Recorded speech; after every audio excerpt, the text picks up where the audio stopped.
Glória a Deus. E conhecereis a verdade, e a verdade vos libertará. Evangelho de João, capítulo 8, versículo 32. Aqui, se nós começarmos lendo a partir do versículo 1, nós vamos ver que Jesus foi ao Monte das Oliveiras de madrugada, voltou novamente para o templo e todo o povo ia ter com ele, e assentado os ensinava. Os escribas e fariseus trouxeram à sua presença uma mulher surpreendida em adultério, e fazendo esta mulher, fazendo-a ficar de pé no meio de todos, disseram a Jesus: Mestre, esta mulher foi apanhada em flagrante adultério. E aí Jesus começa a se ensinar princípios, né? Porque a ação que nós vemos nesse episódio é um julgamento humano, e pela lei aquela mulher merecia ser apedrejada, a morte. E nós já falamos bastante domingo, né, sobre isso. O que eu queria hoje frisar é esse versículo que nós vamos começar a falar sobre ele. E conhecereis a verdade, e a verdade vos libertará. Primeira coisa, para você ser liberto, você precisa conhecer a verdade. E quando se fala da verdade, está se falando da palavra de Deus, está se falando do reino de Deus, das coisas verdadeiras que Deus, Ele espera que a gente caminhe, que a gente ande nessas coisas, que a palavra chama de boas obras, que Deus preparou para que andássemos nela. Agora, Jesus lá em João 17, o que ele diz? Pai, santifica-os na verdade. E ele completa: a tua palavra é a verdade. Então, se eu quero ser santo, se eu quero ter um posicionamento diferenciado com Deus, se eu quero me relacionar como um pai verdadeiro que Ele é, um pai amoroso, eu tenho que ter as características desse pai. O filho tem geneticamente as características do pai. Eu não posso me dizer filho de Deus se a minha aparência não for a de Deus, se eu não for verdadeiro, porque Deus é verdade. Se eu não andar na luz, porque Deus é luz e nele não há treva nenhuma, a palavra de Deus diz. E conhecereis a verdade vos libertará.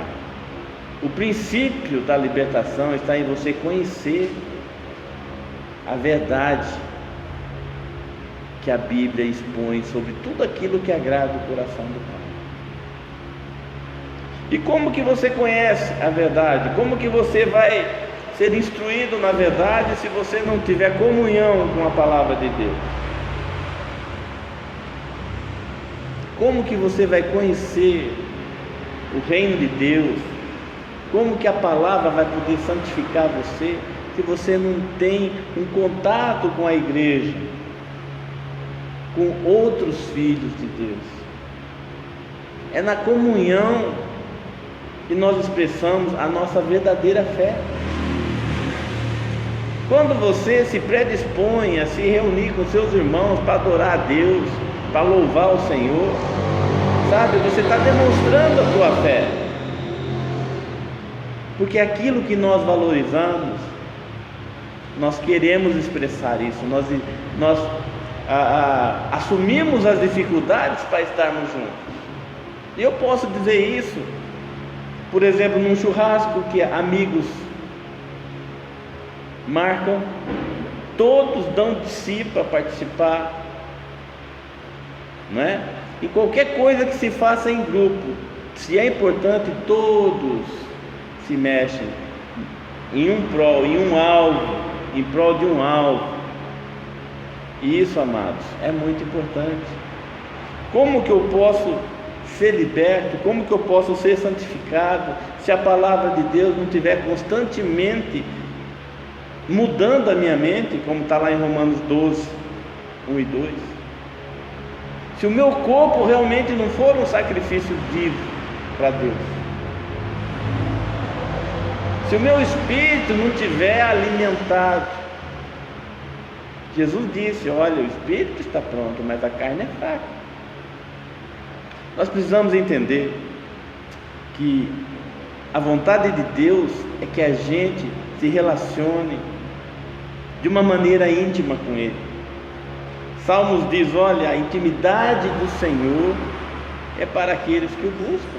O segredo do Senhor é para aqueles que o buscam. Eu vivo repetindo Hebreus 11:6, que sem fé é impossível agradar a Deus. É necessário que aqueles que buscam a Deus creiam que Ele existe e que é galardoador dos que o buscam.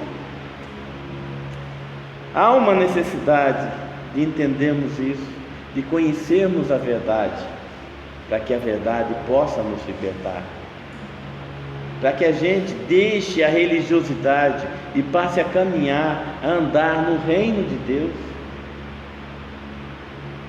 As Escrituras dizem que o reino de Deus não é comida nem bebida, mas é a justiça de Deus, a paz e a alegria do Espírito Santo. E Jesus, no momento, ele falou para os discípulos: olha, o reino de Deus está dentro de vocês. Então o reino de Deus é algo que você vive, e porque você vive, você propaga, você fala dele, e as pessoas olham para você e dizem: não, esse homem, essa mulher é de Deus. A necessidade de conhecer a palavra de Deus, para que nós possamos ser libertos. Tantos e tantas pessoas que professam, que dizem que são filhos de Deus, e no entanto são escravos do pecado.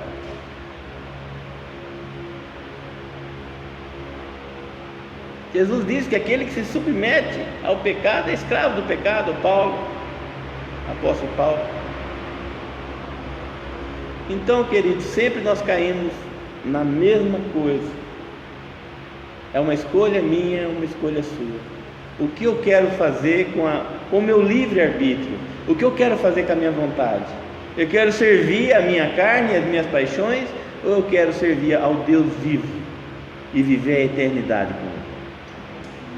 Eu percebo que Deus, desde o princípio de tudo, Ele quer se relacionar com o homem como uma família, ter uma grande família de muitos filhos, semelhante a Jesus. Essa é a vontade dele. Quando Caim não agradou a Deus e nem a oferta dele agradou a Deus, Deus disse para ele: Caim, o pecado jaz à porta, mas escolhe a vida. Por um acaso, se você não fizer as coisas certas, não vai ser aceito como Abel? E sempre nós temos as duas oportunidades, amigos. Nós temos a oportunidade de ouvirmos a palavra de Deus e podemos crescer pelo menos 2 ou 3 vezes por semana. Cada vez que você se depara com a palavra de Deus, você dá a oportunidade para que aquela oração de Jesus se cumpra na sua vida. Quando ele diz: Pai, santifica-os na verdade, a tua palavra é verdade. Como que Deus vai santificar alguém que não lê a Bíblia? Alguém que não tem nenhuma intimidade com a Bíblia? E muitos ficam esperando como que um milagre, como que se Deus mandasse um raio e aquela coisa maravilhosa, aquela explosão, e a partir daí aquela pessoa fosse o santo, né? Pois afinal de contas, lá em Isaías diz, né, que o anjo veio com uma tenaz e tocou os lábios dele, porque ele se achava impuro para servir ao Senhor. Jesus deixou isso muito prático.